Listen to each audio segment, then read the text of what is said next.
Bien-aimés, asseyons-nous et nous allons recevoir le pasteur Patrice Michaud pour la prédication de ce vendredi saint. Pasteur Patrice. Je suis très content d'avoir été introduit par pasteur Blaise, mais en réalité, c'est la parole de Dieu qui est introduite parce que nous allons écouter le Seigneur qui nous parle dans l'Évangile de Jean, chapitre 17. Et que vous ayez une Bible ou non, vous avez le texte entre les paroles des chants. Prions notre Dieu. Seigneur notre Dieu, quand nous lisons ta parole, quand nous lisons surtout les évangiles, nous lisons beaucoup à propos de la dernière semaine de ta vie comme homme sur terre. Il y a des pages et des pages parce que tu as beaucoup à dire, mais c'est très important que nous réalisions la grandeur de ce que tu as fait. De ce que tu as fait sur la croix. Parce que comme nous venons de chanter, c'était notre croix. Tu es monté sur notre croix. Et Seigneur notre Dieu, viens nous faire réaliser la grandeur de ton oui. La grandeur de ton geste. Tu l'as voulu, on ne te l'a pas infligé. Viens Seigneur bénir ta parole dans nos oreilles, ta parole dans nos cœurs, ta parole dans ton Église. En Jésus, ton Fils, crucifié et ressuscité. Amen. Jean chapitre 17, je lis les 5 premiers versets. Après ces paroles, Jésus leva les yeux vers le ciel et dit, « Père, l'heure est venue. Révèle la gloire de ton Fils, afin que ton Fils aussi révèle ta gloire. Tu lui as donné pouvoir sur tout être humain, afin qu'il accorde la vie éternelle à tous ceux que tu lui as donnés. Or, la vie éternelle, c'est qu'ils te connaissent, toi, le seul vrai Dieu, et celui que tu as envoyé, Jésus-Christ. J'ai révélé ta gloire sur la terre. J'ai terminé ce que tu m'avais donné à faire. Maintenant, Père, révèle toi-même ma gloire auprès de toi, en me donnant la gloire que j'avais auprès de toi avant que le monde existe. »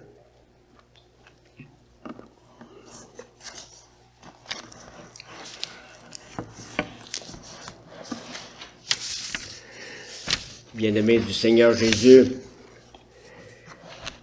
quel privilège nous venons d'entendre le Fils qui prie le Père. Nous entrons dans le lieu très saint, dans l'intimité de la Trinité. Une vraie fascination, plus belle que tout l'or pur qui ornait l'intérieur du temple de l'Ancien Testament. Imaginez.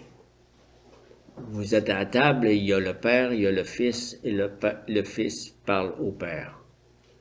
Jésus priait souvent, mais nous connaissons très peu le contenu de ses prières. Ici, nous avons cet grand avantage d'avoir le détail de son contenu. Sûrement, cette prière est très importante pour nous. Elle a été prononcée au moment le plus intense de la vie du Seigneur, parce que l'ombre de la croix se profile, l'agneau de Dieu se prépare à donner sa vie pour ses brebis. La prière sacerdotale, comme on l'appelle, c'est le nom qu'on donne souvent à cette prière-là, et il faut savoir pourquoi on l'appelle comme ça. Elle nous révèle le cœur de Jésus, le grand prêtre. Elle nous révèle ses préoccupations, ses priorités. Je vais revenir un peu dans l'Ancien Testament où il y avait le grand sacrificateur qui entrait une fois par année dans le lieu très saint. Il priait pour lui et pour le peuple avant d'offrir le sacrifice d'expiation. Ici, Jean chapitre 17, notre grand sacrificateur par excellence, il prie d'abord pour lui-même, ensuite pour ses apôtres et pour toute son Église, avant de s'offrir lui-même en sacrifice d'expiation pour son Église. Entrons dans le lieu très saint pour entendre sa prière à son Père. Quelles sont les priorités de notre Sauveur? Quel fardeau porte-t-il dans son cœur?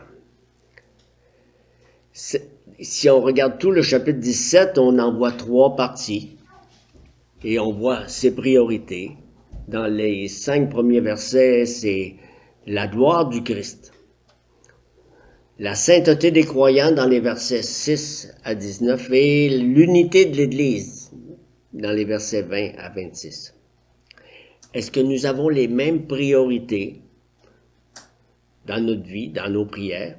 Est-ce que nos cœurs sont remplis du même désir? Nous verrons ce soir les versets 1 à 5, sa prière pour la glorification. Père, glorifie ton Fils. D'abord, un petit mot sur le contenu de cette prière. Le thème de la gloire occupe toute cette première partie, les 5 premiers versets. Les versets 1 et 5 forment comme un crochet qui encadre toute cette section. Verset 1, Jésus commence en disant « Père, l'heure est venue, révèle la gloire de ton Fils. » Et si on va au dernier verset de la section, verset 5, il répète en précisant « Et maintenant, Père, révèle toi-même ma gloire auprès de toi, en me donnant la gloire que j'avais auprès de toi avant que le monde existe. » Ces versets répètent 4 fois le verbe glorifier et une fois en plus le nom gloire. Donc, Jésus est passionné de gloire en parlant à son Père. Il prie ardemment pour sa glorification. Père, révèle la gloire de ton Fils. Père, glorifie-moi. C'est une prière vraiment fascinante qui nous éblouit. Plus que toute autre chose, Jésus désire être glorifié par le Père. C'est sa priorité numéro 1. Et en nous faisant connaître sa prière, il nous révèle son cœur pour attirer nos cœurs vers sa gloire. N'est-ce pas remarquable quand on pense à l'occasion? Au premier verset, après ces paroles, Jésus leva les yeux vers le ciel. Si on va avant le premier verset, ce qui veut dire dans les chapitres 15, 16, dans la chambre haute, il vient de donner un enseignement magistral aux disciples pour les encourager dans leur désarroi. Maintenant, il prononce une prière magistrale devant eux pour leur communiquer son encouragement. Et quand il prie, il ne baisse pas ses yeux dans la honte de la croix, comme le péager qui s'est humilié. Il lève les yeux vers le ciel parce qu'il a pleine confiance de se tourner vers la glorieuse majesté de Dieu. Et un petit point sur le fait qu'il dit « Père, l'heure est venue ». De quelle heure est-ce qu'il est question? Dans l'évangile de Jean, on entend souvent parler de cette heure-là. Au tout début, chapitre 2, noces de Cana, Jésus a dit à Marie, sa mère, « Mon heure n'est pas encore venue. » Un peu plus tard, quand les Juifs sont venus l'arrêter, on lit au chapitre 7, « Personne ne porta la main sur lui parce que son heure n'était pas encore venue. »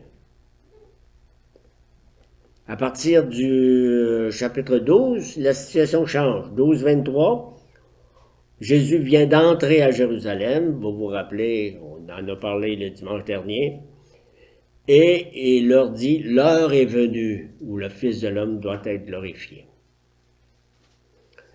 Et en Jean, chapitre 13, au début de son entretien privé avec ses apôtres, Jésus nous dit, sachant que l'heure était venue pour lui de passer de ce monde au Père, Jésus les aima jusqu'au bout. Quelle heure est-il? C'est quoi cette heure? C'est l'heure d'accomplir le plan rédempteur. L'heure d'aller à la croix pour s'offrir un sacrifice pour sa brebis. mais aussi l'heure de ressusciter des morts et de remonter au ciel dans la gloire pour régner sur le monde. Quand nous lisons bien cette section de l'évangile de Jean, sa mort, sa résurrection, son ascension, font toutes partie de cette heure. C'est un ensemble. N'est-ce pas remarquable? Si vous étiez à sa place, ça serait quoi votre prière? Il est arrivé à une heure de terrible agonie jusqu'à la croix. Je pense que moi, je pourrais dire, Père, délivre-moi de ce supplice. Et Jésus dit, Père, l'heure est venue, révèle la gloire de ton Fils.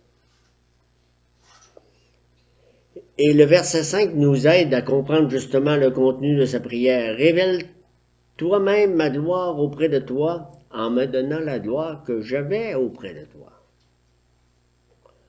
La glorification qu'il demande deviendra pleine et entière une fois qu'il sera monté au ciel auprès du Père.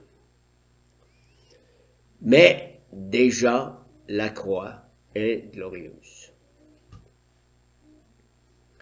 Comment est-ce possible? Imaginez les passants qui vont regarder le crucifié, comme il y en avait des centaines. Qu'est-ce qu'ils vont voir, ces passants-là? Spectacle honteux, dégoûtant, sans aucune gloire. Et pourtant, avec les yeux de la foi, nous voyons la gloire de la croix. Qu'est-ce qu'il y a à voir? Voyez la grâce de Dieu, voyez sa parfaite justice et son amour sublime pour les pécheurs misérables que nous sommes. Et dans ce chapitre-là, Jésus se prépare. Il prie pour être glorifié en passant par la croix, pour ensuite ressusciter et monter au ciel dans la gloire de son règne. Père, l'heure est venue. Nous avons tellement besoin d'entendre cette prière. Parce que, comme nous l'entendions tantôt dans la présidence du culte, nous sommes centrés sur nous-mêmes. Nous vivons dans une culture qui est centrée sur elle-même, où chacun est absorbé par moi, moi, moi. Nous sommes absorbés par nos projets, par nos échecs, par nos réussites, par nos problèmes, par nos biens, par nos désirs, par nos maladies, par notre bien-être. Quand je parle de prière, écoutons nos prières. De quoi elle parle? Cette prière nous offre un puissant remède. Nous avons tellement besoin d'une prière comme celle-là. L'Église a tant besoin aujourd'hui de lever les yeux vers le ciel pour admirer la gloire de Jésus-Christ, notre Sauveur et Seigneur. Vous demandez-vous parfois si Dieu répond vraiment aux prières? Eh bien oui, il répond. Voyez cette prière de Jésus. Dieu a répondu. Il n'a pas évité la croix, mais il a glorifié son Fils. Son Fils est mort pour nos péchés en manifestant la gloire de sa grâce. Il est ressuscité victorieux en manifestant sa puissance glorieuse sur la mort. Et il est monté au ciel auprès du Père dans sa gloire. Il règne sur le monde, il règne sur l'Église. Ça veut dire, quand nous prions, baissons les yeux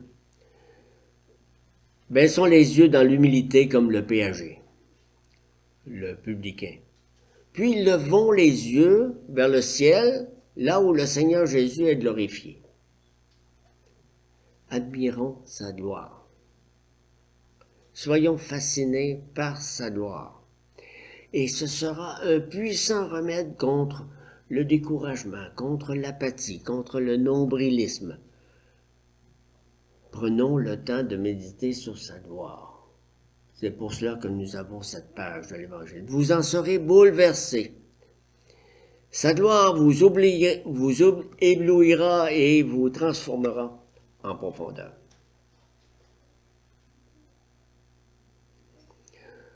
un point que je présente, c'est sur le bien fondé de cette prière. Qu'est-ce qui permet à Jésus d'oser présenter pareille demande? Glorifie ton Fils. Après tout, sa prière est très, très audacieuse. Sur quelle base se permet-il de prier pour sa glorification? Sa prière, vous vous doutez, quand je pose une question, j'ai la réponse. Sa prière est fondée sur du solide. D'abord parce qu'il est le Fils éternel du Père. Il connaît son identité. Père, révèle la gloire de ton Fils. Il pose la question et il a la réponse. Oui, Jésus est Dieu lui-même, le Fils éternel du Père. Il connaît parfaitement les liens qui unissent les trois personnes de la Trinité. Jésus est conscient d'être un homme avec ses limites. En même temps, il est conscient d'être Dieu avec le Père. Père, révèle toi-même ma gloire auprès de toi, en me donnant la gloire que j'avais auprès de toi avant que le monde existe. Le Fils a toujours habité dans la gloire de la communion avec le Père et l'Esprit. Alors, s'il a toujours eu sa gloire, pourquoi demander d'être glorifié? Est-ce qu'il aurait perdu sa gloire? Quand il s'est fait homme, est-ce qu'il aurait cessé d'être Dieu? Aurait-il perdu ses attributs de Dieu? Non, il n'a jamais cessé d'être Dieu. Il est toujours demeuré le Dieu de gloire. Il a toutefois caché sa gloire. Il a mis un voile sur sa majesté pour que nous puissions le regarder sans être foudroyés par sa splendeur. Il s'est abaissé pour notre salut. Alors maintenant que l'heure est venue d'accomplir ce salut, le Fils a tout à fait le droit de demander à son Père d'être glorifié à nouveau. Mais il y a plus aussi. Regardez le bien fondé de sa prière. J'ai révélé ta gloire, j'ai terminé ce que tu m'avais donné à faire. Ça vient donner une raison. Tu m'as demandé de faire ça. Voici. Pendant sa prière, le Fils discute avec le Père. Il présente ses raisons, il justifie sa demande. Avant la création du monde, le Père et le Fils étaient ensemble et ils ont concocté un plan de rédemption. L'œuvre que tu m'as donnée à faire. Ah! Quand est-ce que le Père lui a donné cette œuvre-là à faire? C'était avant Genèse chapitre 1, avant la fondation du monde. Jésus ouvre une fenêtre ici sur l'éternité passée. On ne peut pas mettre de date sur ce moment-là. C'est tellement fascinant tout ce que nous avons dans cette prière. Et cette fenêtre nous permet de plonger le regard sur le plan rédempteur qui est conçu depuis toujours dans le secret de Dieu, entre le Père et le Fils. On se demande quand est-ce que la rédemption a commencé dans l'idée de Dieu. Est-ce que ça a commencé quand Adam et Ève ont dit non à Dieu?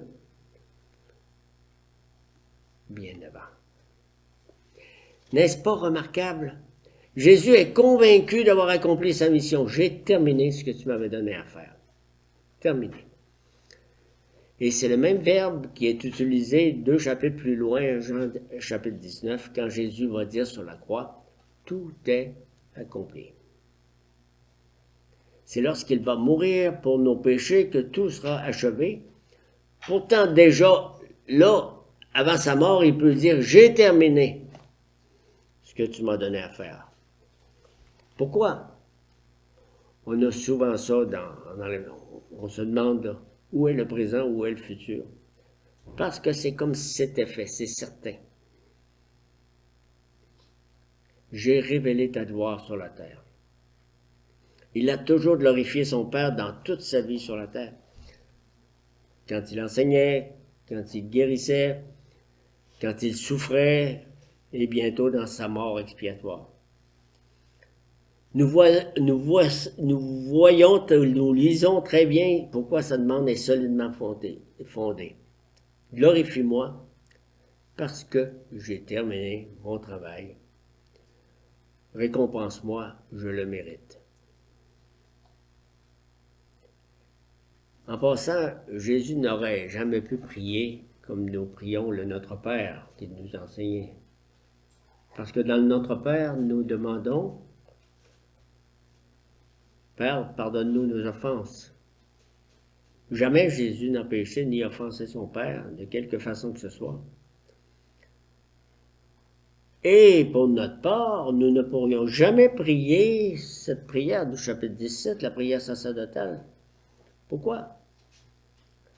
Parce que jamais nous ne pourrions dire « Père, je t'ai toujours glorifié, j'ai parfaitement terminé mon travail. Glorifie-moi, parce que je le mérite. » Impossible pour nous de prier de cette façon. Seul Jésus, vrai Dieu, vrai homme et parfaitement juste, pouvait prier cette prière. Vous comprenez le bien fondé de cette prière? C'est pas juste dans la tête, ou dans l'esprit, ou dans le cœur de Jésus. C'est fondé sur du solide entre le Père et le Fils. Il méritait pleinement sa glorification.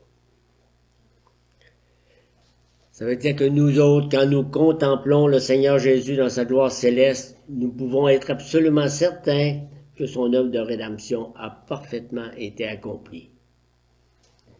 Tout ce dont nous avions besoin pour notre salut éternel, il l'a fait sans qu'il manque quoi que ce soit. La preuve, le Père l'a richement récompensé, le Fils a été glorifié auprès du Père. Cette prière est tellement fascinante, elle nous procure un puissant encouragement. Dans les difficultés de notre vie, dans les souffrances que nous traversons, regardons au Fils de Dieu glorifié. Il est notre parfait sauveur.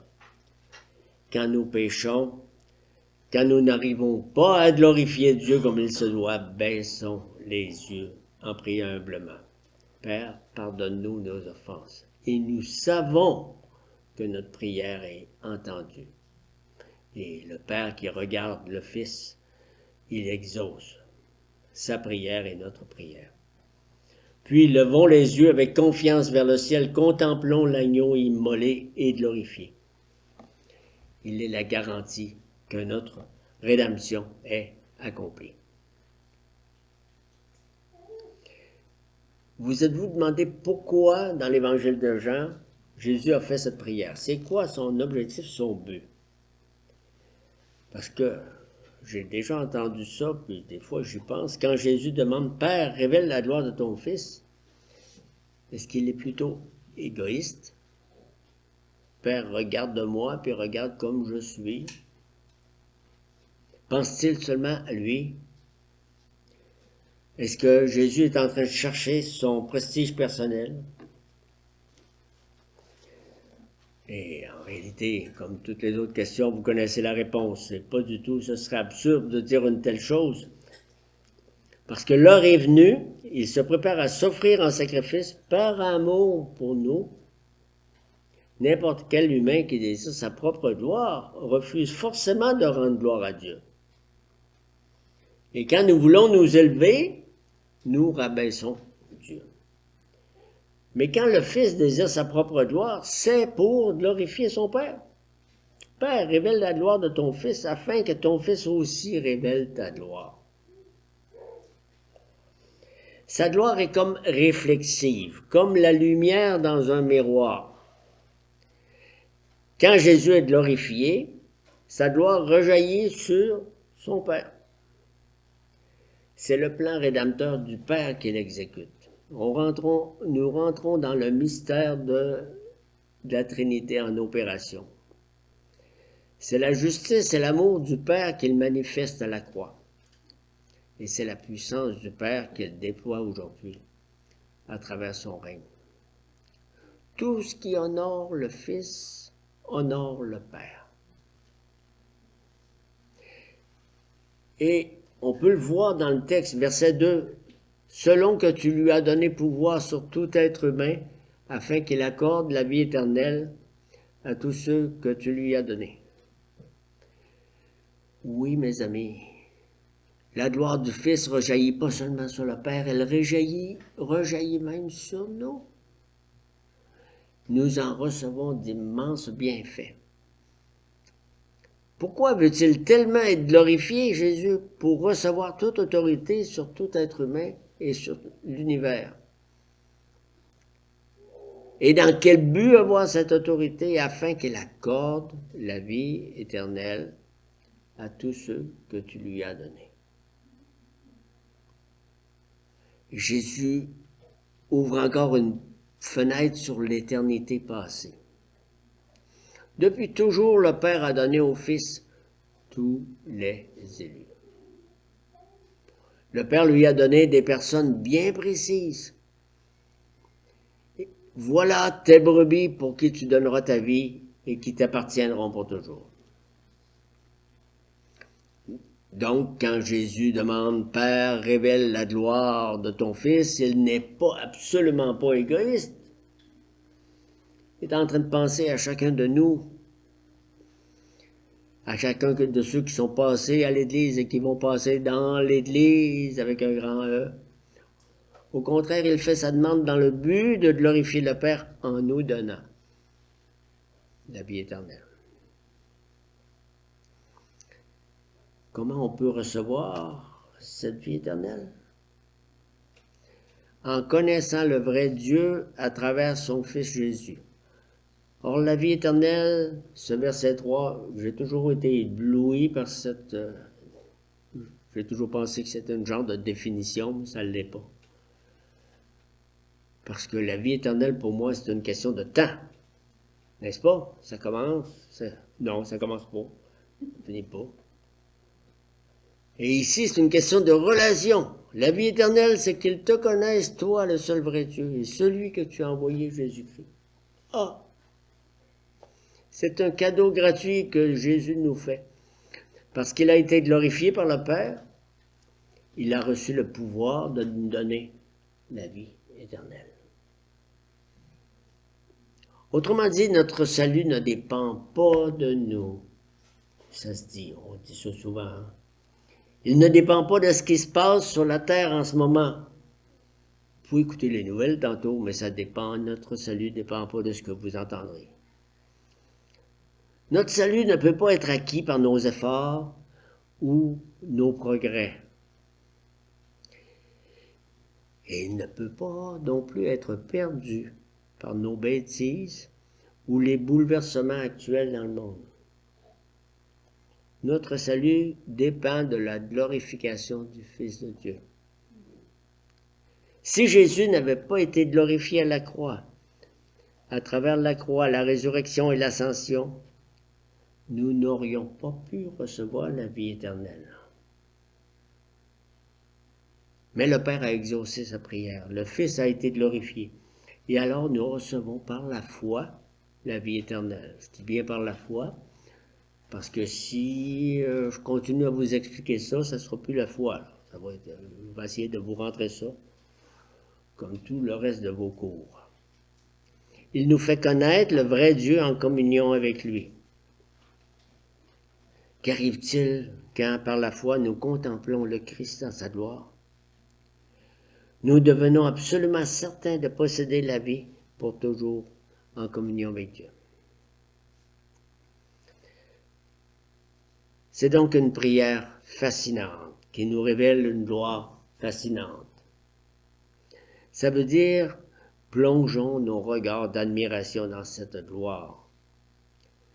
Nous qui sommes, comme je le disais tantôt aussi, facilement centrés sur nous-mêmes, sur nos intérêts personnels, sur nos problèmes personnels, n'est-ce pas le temps de lever les yeux vers le ciel pour contempler sa gloire?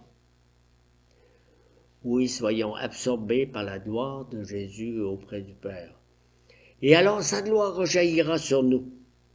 Elle nous fera du bien dans nos malheurs.